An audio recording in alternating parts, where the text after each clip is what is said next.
وَلَقَدْ يَسَّرْنَا الْقُرْآنَ لِلذِّكْرِ فَهَلْ مِن مُّدَّكِرٍ۔ الحمد للہ رب العالمین والصلاة والسلام علی سید الانبیاء والمرسلین، اما بعد فاعوذ باللہ من الشیطان الرجیم، بسم اللہ الرحمن الرحیم۔ قابل احترام سورہ یونس کی 62 نمبر آیت مبارکہ سے آج ہماری تلاوت کا آغاز ہے۔ الا ان اولیاء اللہ لا خوف علیہم ولا هم یحزنون الذین آمنوا وکانوا یتقون، صدق اللہ العظیم۔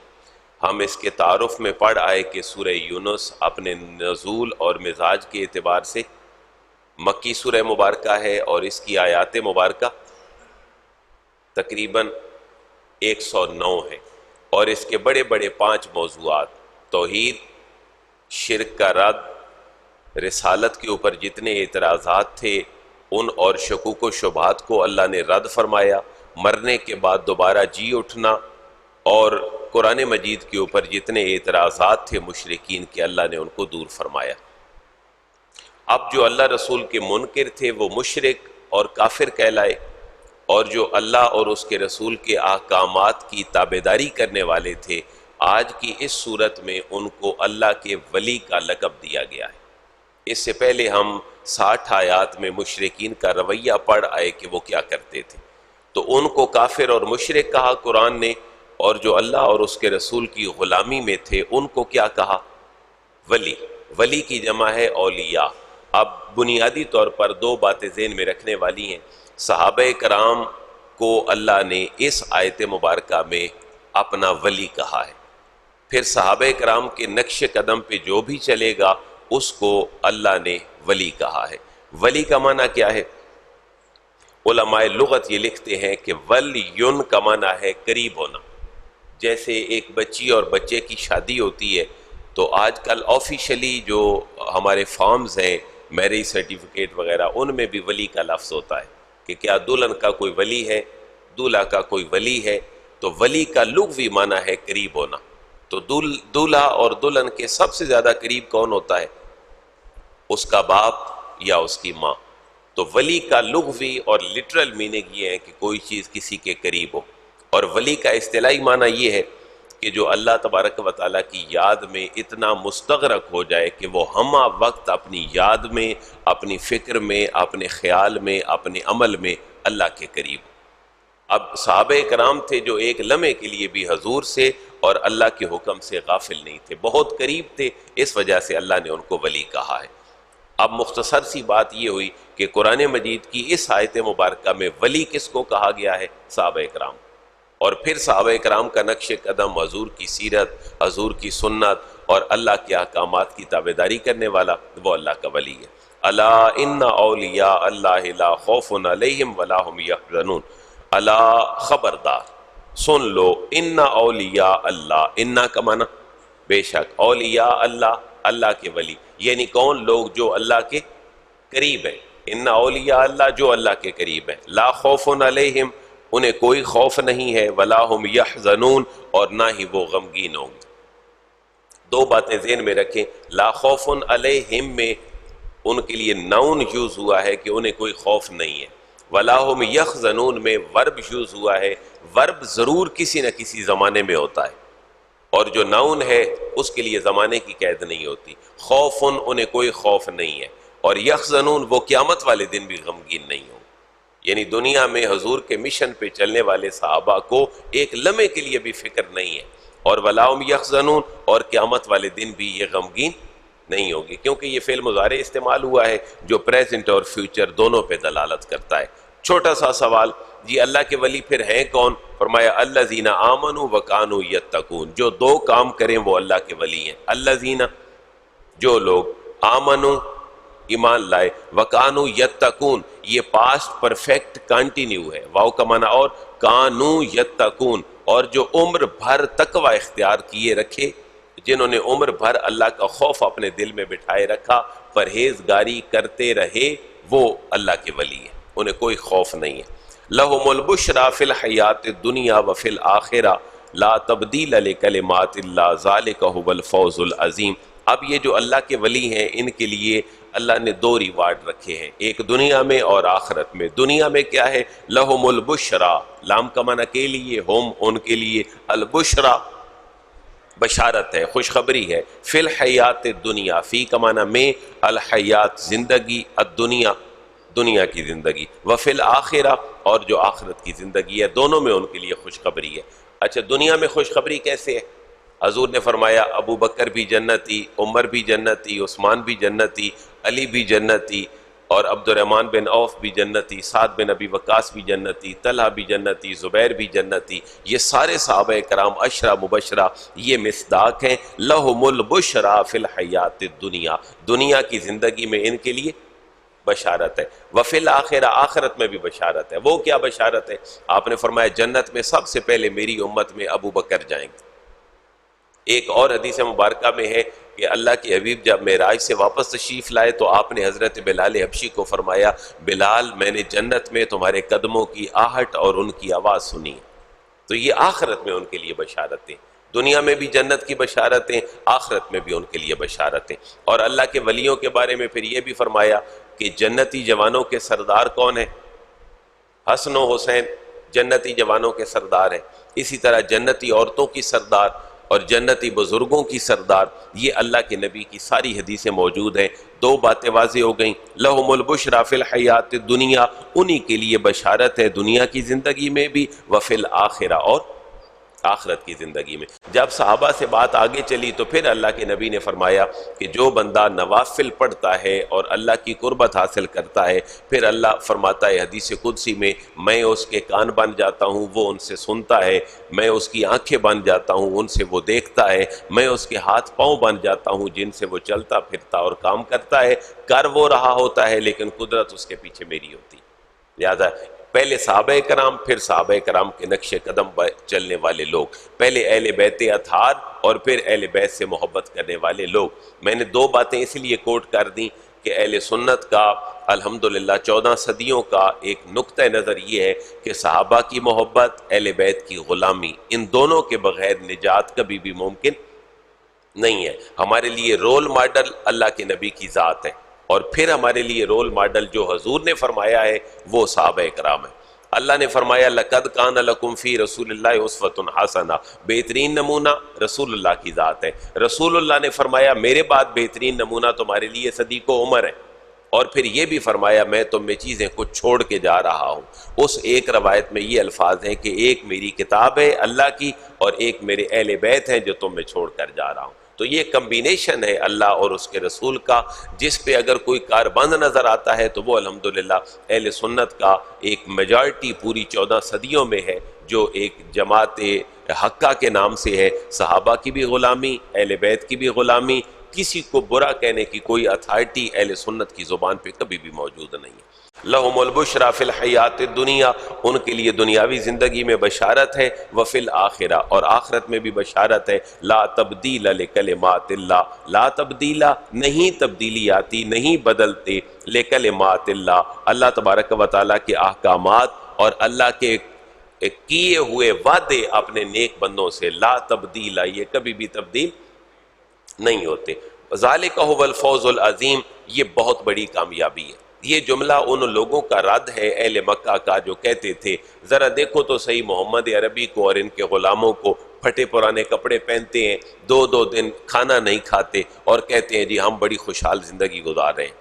اللہ فرما رہے محبوب ان کو کہیں ذالک هو الفوز العظیم، یہی سب سے بڑی کامیابی ہے جس میں میرے محبوب اور میرے محبوب کے صحابہ اپنی زندگی گزار رہے ہیں۔ تمہارے کپڑے، تمہارا اٹھنا بیٹھنا، تمہاری یہ تجارت، تمہارے ممالک کے ساتھ تعلقات، یہ بڑی زندگی نہیں ہے۔ بڑی زندگی وہ ہے جو اللہ اور اس کے رسول کی تابعداری میں ہو۔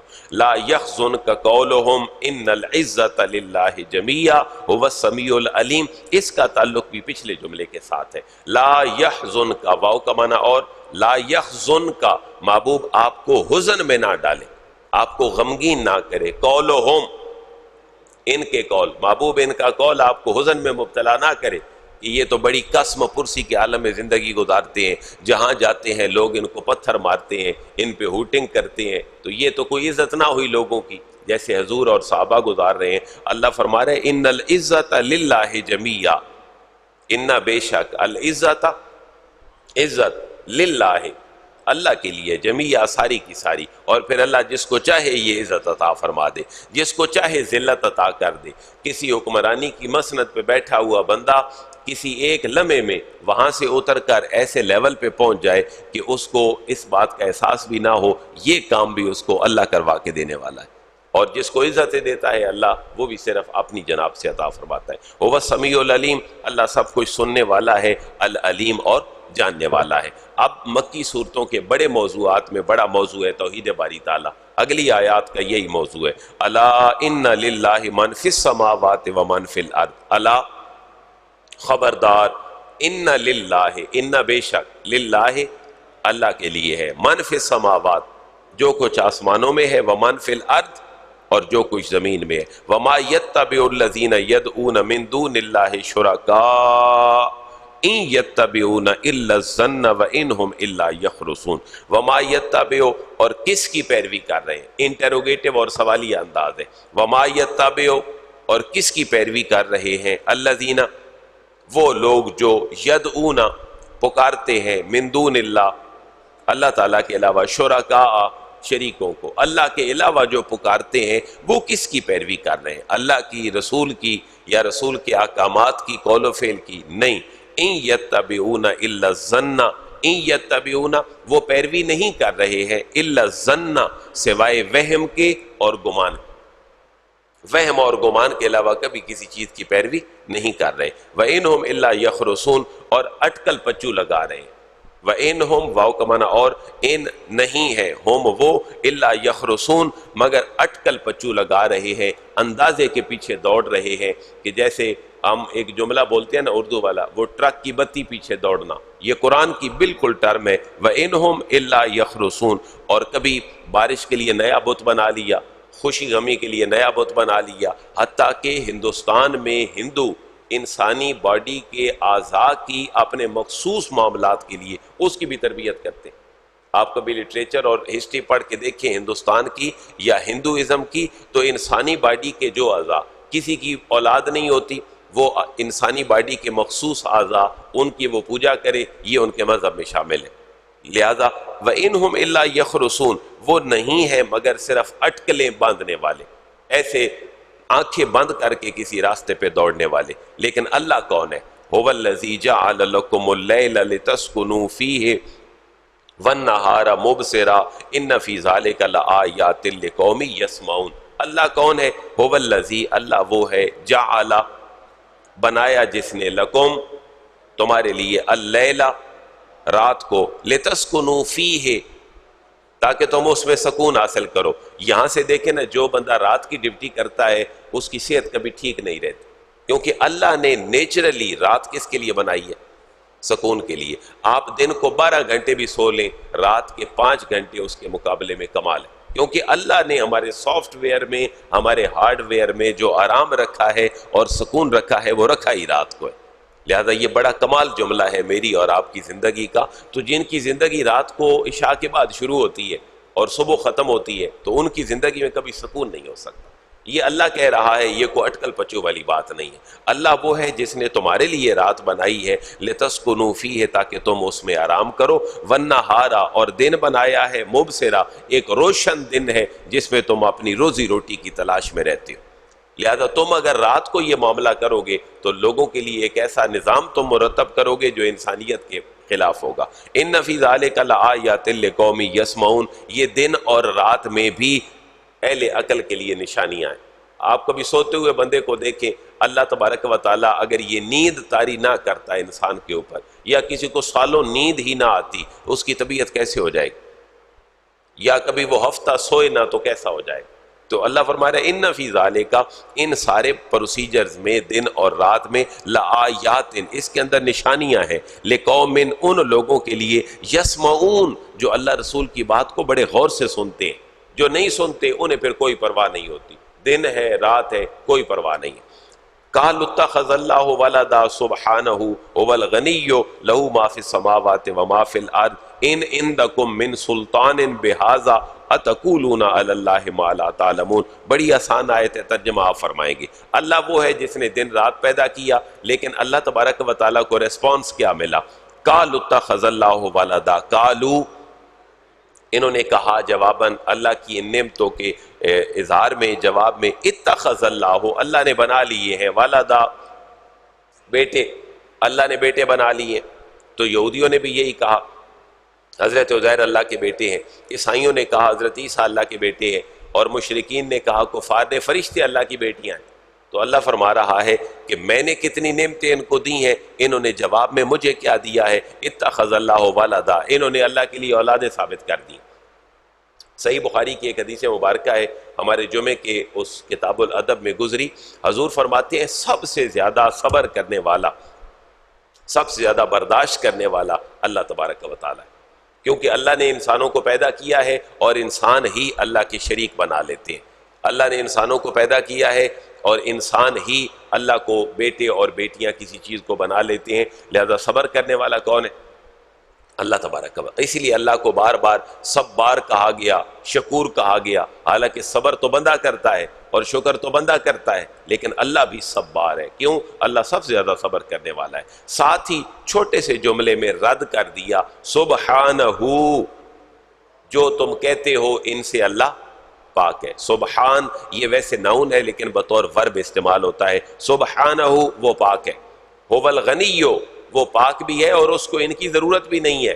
وہ مستغنی ہے, وہ غنی ہے, اس کو بیٹے و بیٹیوں کی ضرورت ہی نہیں ہے. لہو ما فی السماوات و ما فی الارض, لہو اسی کے لیے ہے, ما فی السماوات جو کچھ آسمانوں میں ہے, و ما فی الارض اور جو کوئی زمین میں. ان عندکم من سلطان بہذا, ان نہیں ہے, عندکم تمہارے پاس, من سلطان کوئی دلیل, بہذا اپنی اس بات کی, تمہارے پاس اپنی اس بات کی کوئی دلیل بھی نہیں ہے کہ اللہ کا کوئی بیٹا ہے, اللہ کا کوئی شریک ہے. اتقولون علی اللہ ما لا تفعلون, اتقولون کیا تم کہتے ہو, علی اللہ اللہ کے بارے میں, ما لا تعلمون جس کا تمہیں علم ہی نہیں ہے. کیا وہ چیزیں اللہ کے بارے میں کہتے ہو؟ محبوب کل ان کو فرما دیجئے, ان الذین یفترون علی اللہ الکذب لا یفلحون.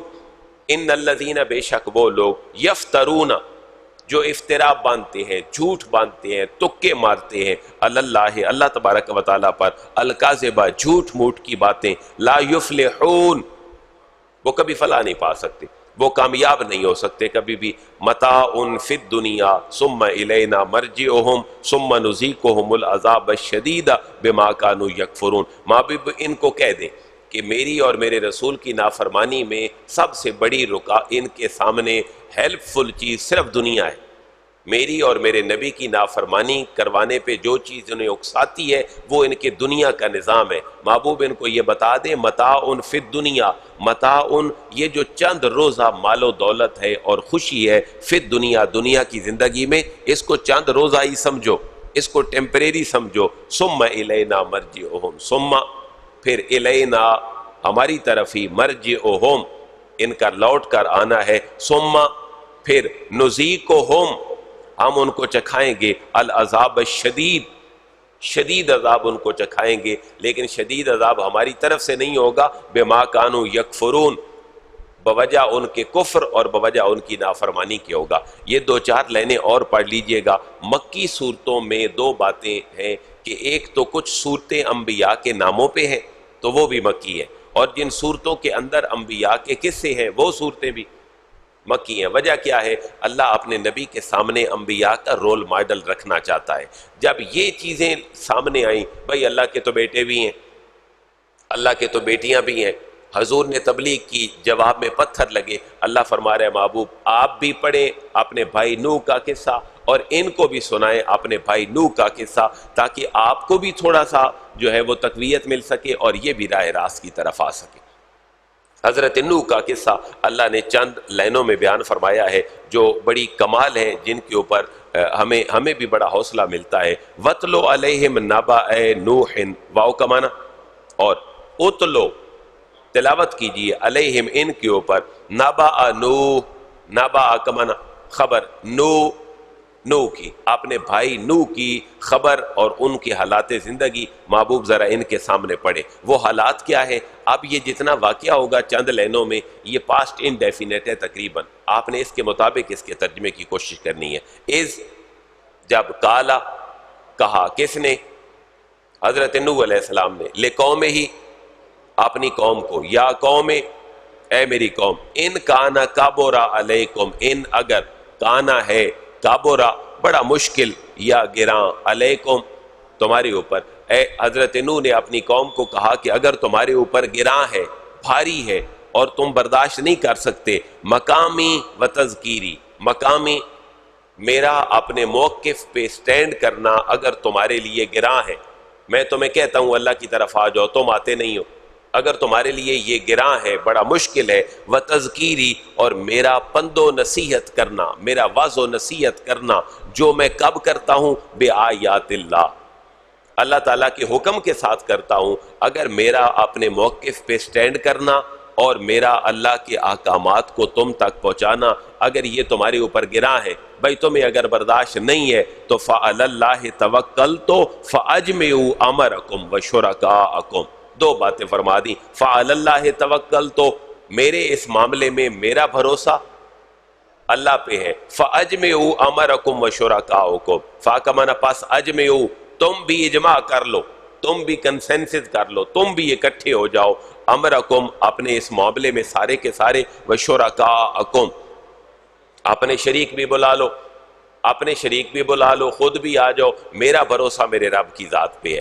اس اتنے سارے جملے میں اللہ حضرت نوح کا قصہ اپنے نبی کو سنا کر کیا بتانا چاہتا ہے کہ محبوب اگر میرے نوح نے یہ کہا تھا کہ میرا بھروسہ اللہ کی ذات پر ہے، تم نے جو کرنا ہے کر لو، تو محبوب آپ بھی ان کو یہی کہہ دیں کہ میرا بھروسہ میرے رب کی ذات پہ ہے، تم نے جو کرنا ہے وہ کر لو۔ ثم لا یکن امرکم علیکم غمہ ثم اقضوا الی ولا تنظرون، ثم پھر لا یکن نہ ہو، امرکم تمہارا یہ فیصلہ، علیکم غمہ تم پر یہ تمہارا فیصلہ مخفی نہ رہے کہ کل تم کہو جی ہم تو کچھ کر نہیں سکیں گے۔ حضرت نوح فرما رہے تم نے جو کرنا ہے کر لو، اپنے دوست سنگی یار جو بلانے ہیں بلا لو، میرا معاملہ میرے رب کے سپرد ہے۔ ثم اقضوا الیہ، یہ جملہ ایک دھمکی بھی ہے اور اللہ کے حضور ایک بندے کی عاجزی بھی ہے، ان کو دھمکی ہے، اللہ کے حضور عاجزی ہے۔ ثم اقضوا الیہ ولا تنظرون، تم اپنے سارے دوستوں کو بلا لو،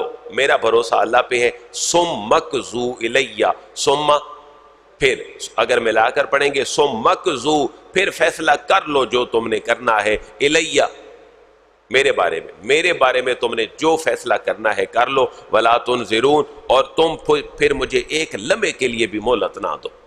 ولا تنظرون، تنظرون نہیں ہے بلکہ ولا تنظرون، تم مجھے ایک لمحے کے لیے بھی مہلت نہ دو، میرا معاملہ میرے رب کے سپرد ہے۔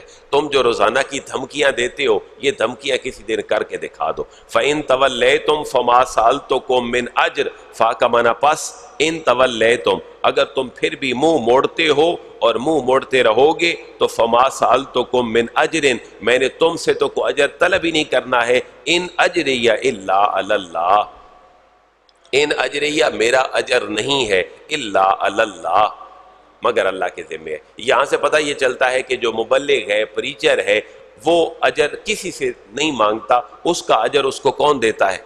اللہ تبارک و تعالیٰ دیتا ہے۔ وَأُمِرْتُ أَنْ أَكُونَ مِنَ الْمُسْلِمِينَ، حضرت نوح علیہ السلام اپنی قوم کو کہتے ہیں وَأُمِرْتُ اور مجھے حکم دیا گیا ہے ان اکون کہ میں ہو جاؤں من المسلمین، میں مسلمانوں میں سے ہو جاؤں۔ پتہ چلا ہر نبی کا مذہب کیا تھا؟ اسلام تھا، اور پھر ہر نبی کے ماننے والے کون تھے؟ مسلمان تھے۔ وَأُمِرْتُ مجھے حکم دیا گیا ہے ان اکون من المسلمین کہ میں ہو جاؤں مسلمانوں میں سے۔ اب فعل ماضی ہی آگے بھی بیان ہوا ہے، فَكَذَّبُوهُ فا کا معنی پس کذبوا انہوں نے جھٹلا دیا، ہو حضرت نوح علیہ السلام کو، فَنَجَّيْنَاهُ فا کا معنی پس نجینا ہم نے نجات دے دی، ہو ان کو، ہم نے اپنے بندے نوح کو نجات دے دی، وَمَن مَّعَهُ صرف ان کو نجات نہ دی جو ان کے ساتھ تھے، فی الفلک کشتی میں، فی الفلک کشتی میں، وجعلناہم خلائف، واو کا معنی اور جعلناہم ہم نے بنا دیا انہیں خلائف ان کا جانشین جو ان کے ساتھ تھے. یہاں پر دو باتیں غور طلب ہے، بیٹا ساتھ نہیں ہے لیکن فرمایا وَأَغْرَقْنَا الَّذِينَ فَكَذَّبُوهُ فَنَجَّيْنَاهُ، تو آپ کی قوم نے آپ کو جھٹلایا، اللہ نے نجات دے دی. وَمَن مَّعَهُ جو آپ کے ساتھ تھے ان کو بھی نجات دے دی، اور جو آپ کے ساتھ تھے ان کے بارے میں اللہ فرما رہے ہیں وَجَعَلْنَاهُمْ خَلَائِف، واو کا معنی اور جعلناہم ہم نے ان کو بنا دیا جو آپ کے ساتھ تھے، خلائف جانشین، ہم نے خلیفہ بنا دیا ان کو، ان کا جانشین بنا دیا.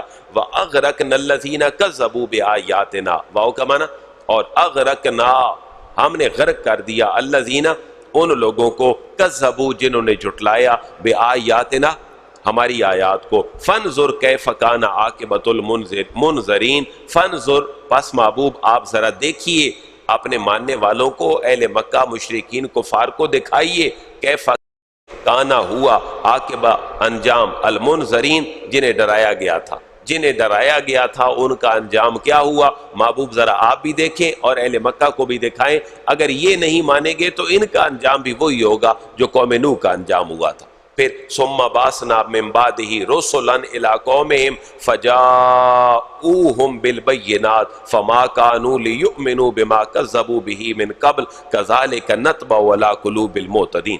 ثم پھر بعثنا ہم نے بھیجے من بعد ہی حضرت نوح علیہ السلام کے بعد رسولہ رسول بھیجے الی قومہم ان کی قوم کی طرف، فجاؤوہم وہ آئے ان کے پاس بالبینات نشانیاں لے کر، یعنی حضرت نوح کے بعد کے سارے انبیاء کا تذکرہ ہے. اس میں حضرت ابراہیم خلیل اللہ بھی ہیں، حضرت موسیٰ بھی ہیں، حضرت عیسیٰ بھی ہیں، حضرت زکریا بھی ہیں، حضرت سلمان بھی ہیں، حضرت داؤد علیہ السلام بھی ہیں، سارے نبیوں کا تذکرہ ہے. فجاؤوہم پس وہ آئے ان کے پاس بالبینات روشن دلیلیں لے کر، فما کانوا تو وہ ایسے نہ تھے لیؤمنوا کہ وہ ایمان لاتے، بما کذبوا بہ من قبل جسے وہ جھٹلا چکے تھے، من قبل اس سے پہلے جس کو وہ جھٹلا چکے تھے تو وہ ایسے نہ تھے کہ وہ اس کے اوپر ایمان لاتے. کذالک نطبع علی قلوب المعتدین، یہ جملہ بڑا تحکمانہ ہے، دھمکی آمیز ہے. کذالک ایز اٹ از، اسی طرح نطبع ہم مور لگا دیتے ہیں اللہ پر، قلوب دلوں پر، المعتدین جو حد سے بڑھنے والے ہیں، جو حد سے بڑھنے والے ہیں اللہ فرماتے ہیں ہم ان کے دلوں پر مور لگا دیتے ہیں. یہی وہ اشارہ ہے قرآن کا اس حدیث کی طرف، اللہ کے بھی فرماتے ہیں جو ایک جمعہ چھوڑتا ہے اس کا انجام کیا ہوتا ہے. بڑی مشہور حدیث مبارکہ ہے، جو ایک جمعہ ادا کرنا ترک کر دیتا ہے اللہ اس کے دل کے اوپر ایک سیاہ دھبا لگا دیتے، اور پھر ایک اور چھوڑتا ہے حتیٰ کہ کیفیت یہ آتی ہے کہ اس کا دل پورے کا پورا سیاہ ہو جاتا ہے. یہی فرما رہا ہے اللہ کہ اس میں ابتدا تو انہوں نے کی ہے، ہم تو نور بانٹ رہے ہیں، ہم نے تو کتاب بھی بھیجی اور نور بھی بھیجا، یہ اگر اس سے کچھ حاصل نہیں کر رہے تو پھر یہ ان کا قصور ہے. کذالک اسی طرح نطبع ہم مہر لگا دیتے ہیں. یہ جو ہے نا جی مطبع جیسے طبع ہونا، کتاب کا پبلش ہونا، تو مطبع بھی یہ ہوتا ہے کہ کتاب پوری بن گئی اور اس کے اوپر پھر سٹیمپس ہو گئیں کہ یہ کتاب فلاں موضوع پہ ہے، فلاں نے چھاپی ہے، اس کا فلاں رائٹر ہے. تو یہی کیفیت ہے. کذالک اسی طرح نطبع ہم مہر لگا دیتے ہیں، ہم طبع کر دیتے ہیں، پبلش کر دیتے ہیں علی قلوب المعتدین ان لوگوں کے دلوں پر جو سرکشی کرتے ہیں. تو حضرت نوح علیہ السلام کا قصہ بڑے پیارے انداز میں اللہ نے بیان فرما دیا. اگر آپ آگے چلیں گے تو ہم نیکسٹ ہمارے نشست میں دیکھیں گے ثم بعثنا من بعدہم موسیٰ آگے وہارون. اب اللہ اپنے نبی کے سامنے حضرت موسیٰ اور ان کے ہارون کا قصہ بھی بیان فرما رہا ہے. کیوں؟ ایک بات ذہن میں رکھ لے، قرآن کو سمجھنے کے لیے، اس کو گو تھرو کرنے کے لیے، ایک overview bird eye view کرنے کے لیے. ہر وہ صورت جو نبی کے نام پہ ہو وہ بھی مکی، ہر وہ صورت جس کے اندر نبیوں کی مثالیں ہوں وہ بھی مکی. مقصود کیا ہے؟ اللہ اپنے نبی کو اس کا حوصلہ بڑھانا چاہتا ہے. اللہ فرما رہے ہیں محبوب حوصلہ بڑھا رکھیں، یہ جو آپ کا مشن ہے یہ پہلے آپ کے بھائی بھی اس مشن پہ لگے ہیں اور ان کو بھی مشکلات کا سامنا کرنا پڑا ہے. اللہ تبارک و تعالی ہم سب کے لیے آسانیاں پیدا فرمائے.